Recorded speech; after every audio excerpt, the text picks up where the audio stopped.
Hey everyone, and welcome to another video. With Curses back, Demonic Circle baseline, and even Howl of Terror finally instant cast again, Warlocks are rejoicing. Today in this video, we're going to be taking an in-depth look at Warlocks going into Shadowlands, giving you a short overview on how each spec is performing before then covering all the info you need to get going as soon as Shadowlands launches, including the best races, talents, covenants, soulbinds, conduits, and even legendaries. This guide has been produced with our Warlock consultant and Cloud9 AWC team member Chanimals, who you can catch streaming here at twitch.tv/Chanimally. Before we get started, a small disclaimer that the information in this guide has been put together using the latest beta build. We'll be releasing a refresher guide before the beginning of Season 1, which will cover any outdated information along with a more advanced look at how to deal damage, perfect your playstyle, and even which comps are performing the best. So be sure to subscribe and hit that bell to be notified the moment we release any new content. But enough talking,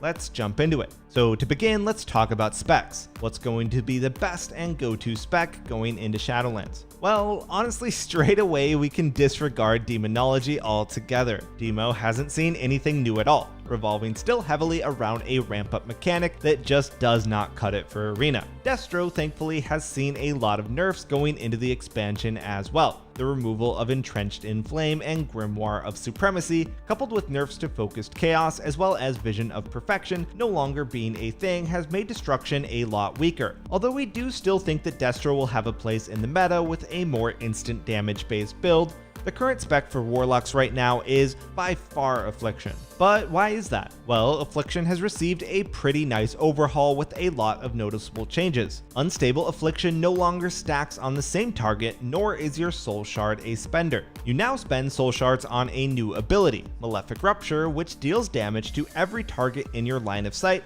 based on how many dot effects are active on those targets. This has brought back the return of Warlock being a more rot-based caster, where multi-dotting paired up with Malefic Rupture brings a ton of AoE pressure, something they lacked in BFA due to the only real damage output being Curse of Agony. There's also been some really nice changes like Instant Howl of Terror, Demonic Circle baseline, and even the return of Curses. But what's helped push Affliction into a great spot and the go-to Warlock spec is two main things. First, a buff to their unstable Affliction, not the damage of the dot itself, but the dispel protection. This makes it now incredibly difficult to just spam dispel UA and Warlock dots in general, which was a huge issue for Affliction. You spent 3 to 4 globals applying your dots just to have them all removed with one dispel, so you can never really build up any pressure. The second change is 2 new PvP talents, which are Rampant Afflictions and Rapid Contagion, but we'll cover this more in depth a little later in the video. But what still needs to ideally be buffed or nerfed about Affliction? Well, there are still issues in survivability. Affliction in specific lacks that extra survivability that Destro Mastery or Soul Link from Demo provides. A lot of these survivability issues though come with a lot of classes not being tuned correctly. For example, sub-rogues or windwalkers do way too much damage on beta right now, so that's not a problem that Warlocks suffer alone.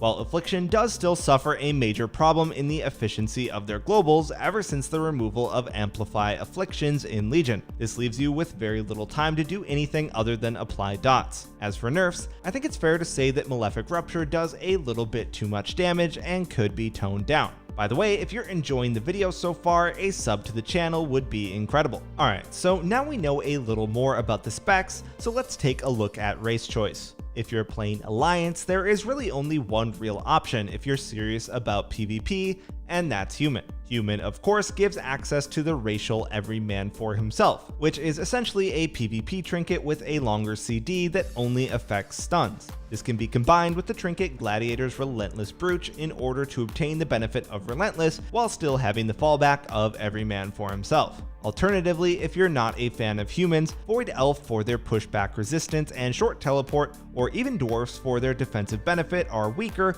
but still solid choices. Now, if you're playing Horde, there is again only one real choice if you're wanting to optimize, and that's of course Orc, as you're able to pair up hardiness with a trinket to gain the best of both worlds, having reduced stun duration and still the safety net of a get out of CC trinket, not to mention the added damage of Blood Fury. As for Horde alternatives, we really recommend sticking with Orcs. They are just completely unrivaled on the Horde side. Although if you must, then the only other option is Undead for Will of the Forsaken, but you'll be at a very noticeable disadvantage. Okay, so you've picked your race, now let's cover talents. As mentioned, we'll be focusing on Affliction as it's set to be the go-to spec. If anything changes, we will be releasing an updated guide with all the information you need for Destro. Anyway, starting with the level 15 row, the best option is going to be Inevitable Demise. This provides you a stacking buff which can be translated to some big burst with Drain Life. Inevitable Demise is also the least global intensive ability, requiring the least maintenance compared to the others, which is much needed for Affliction as you heavily struggle with globals.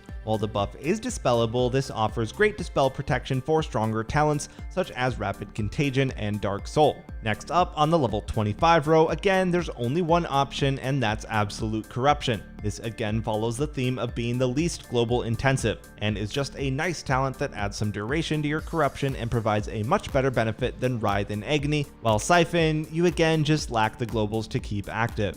Moving down to the level 30 row, it's normally been a clear-cut choice in the majority of games. Demon Skin is a very strong passive which adds to your Soul Leech absorption, and that will for sure most part remain the same. Although in Shadowlands, Dark Pact did receive a buff. This will make it potentially an option versus very bursty compositions where you just need that added defensive at the right time. On the level 35 row, your default pick is going to be Phantom Singularity. This is good instant damage, undispellable, and even the healing adds up. While Vile Taint could potentially see some play against teams that look to line of sight, Phantom Singularity just wins overall. Shadowlands has added some great additions to the level 40 row, as Demonic Circle is now baseline and a new talent has been put in its place, Howl of Terror. This is now additionally instant cast, helping a ton with kiting, dealing with melee, or just securing instant CC.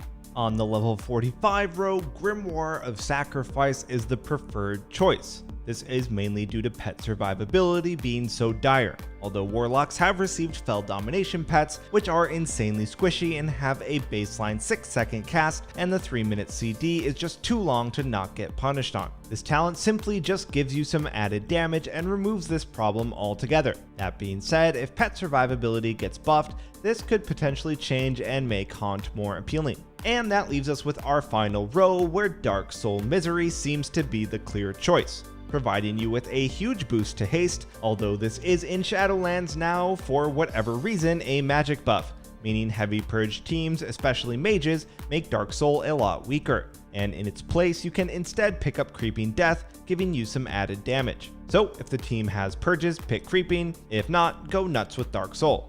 Okay, with standard talents covered and out of the way, let's now take a look at the go-to PvP talents. Shadowlands brings the addition of a new and very strong talent, which you'll never want to be without, and that's Rapid Contagion. Having a 30-second CD, this ability will buff all of your dots, causing them to tick faster and giving you some noteworthy burst damage. To pair up with Rapid Contagion, there has been another new addition which is also now a must-have talent, and that's Rampant Afflictions. Unstable Affliction has been changed to now only be up on one target, while Rampant Afflictions enables you to have UA on up to 3. This is super important for not only AoE rotting and Malefic Rupture efficiency, but also dispel protection. So with those two PvP talents being so vital to your overall damage output, it leaves one slot, and for this you have an option, either Nether Ward or Demon Armor. Demon Armor obviously you'll want versus any melee or cleaves, whereas you'll want Nether Ward up against casters, so swap these around depending on what you're facing. So this is what both your normal and PvP talents will look like.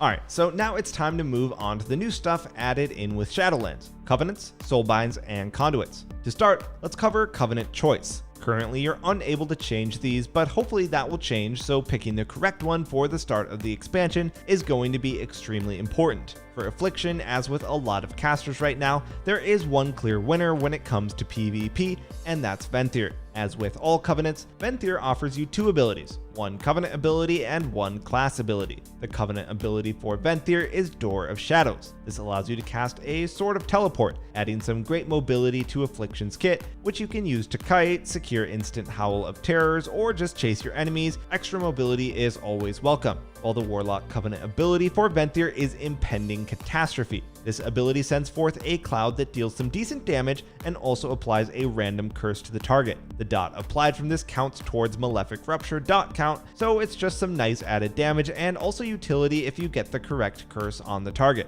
These are both very nice additions, but the main reason for selecting Venthyr is the Soulbind, which we'll cover now. After selecting your Covenant, you'll unlock Soulbinds, which are essentially passive skill trees, which you'll progress through as you journey through Shadowlands. There are 3 Soulbinds available for each Covenant. For Venthyr, your 3 options are Nagia the Mistblade, Theotar the Mad Duke, and General Draven. Currently, the go-to without a doubt is the first one that you unlock, Nagia the Mistblade. Following this route, you're able to pick up some very strong passives, and the main reason, as mentioned, that you want to pick up Venthyr. And these are Fancy Footwork, which gives you some added mobility after using your Door of Shadows, Familiar Predicaments, which is probably the best Soulbind out of them all, providing you with a much needed reduction to interrupts, snares, and root effects by 25%, and then the final passive, which is Thrill Seeker, providing you with a nice bonus to haste. Okay, so you may have noticed from the Soulbind tree that there are some blank slots. Well, these are filled out with what's known as a conduit. Conduits come in 3 different categories: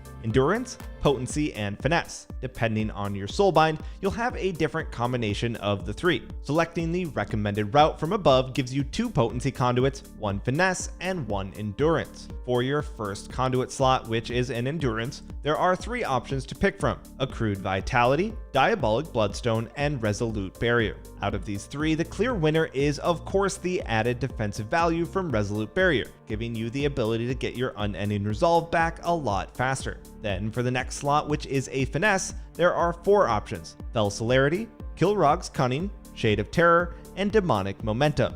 These, as you can see, are all actually very strong and can have a lot of value. Well, as of right now, our Warlock Consultant channel recommends taking Demonic Momentum, simply for the much needed added mobility, although this conduit could change a lot depending on situation and nerfs or buffs. Then for our last 2 conduits, we have 2 potency slots. There are again 4 options to choose from, and these are Rolling Agony, Cold Embrace, Corrupting Leer, and Focused Malignancy, with 1 Covenant specific conduit buffing your Covenant class ability, which is Catastrophic Origin for the Venthyr. You are unable to pick the same conduit twice, so as we have 2 slots, the best options are Focused Malignancy and Rolling Agony. The latter aids greatly in assisting with Global Bloat, and Focused Malignancy offers a nice boost to your burst damage. So this will finish up with our Soulbind and conduit tree looking like this. The final step that you'll need in order to make your Warlock arena ready is picking up your best legendary. Currently, you're only able to equip 1 of these at a time, although this is subject to change later in the expansion.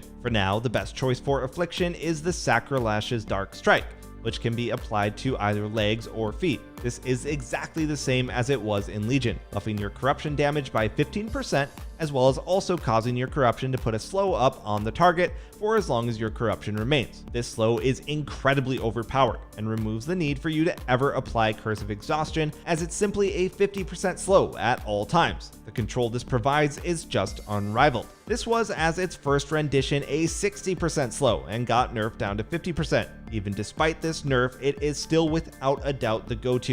But if it does get nerfed, then a good alternative is the new rendition of Cephas's Ring from Legion, Cephas's Proclamation. This acts almost as a mini Relentless, which also doubles up on providing you with a nice bonus to secondary stats when you crowd control, interrupt, or dispel an enemy. Alright then everyone, that concludes our first look at Affliction Warlocks in Shadowlands. That should be everything you need in order to get started, ready for the release of Season 1. Be sure to subscribe to our channel and check back for our follow-up video, which will include any updates to this information, along with a more advanced look at how to deal damage, perfect your playstyle, and even which compositions are set to be best for your spec. Thanks for watching, and we'll see you next time.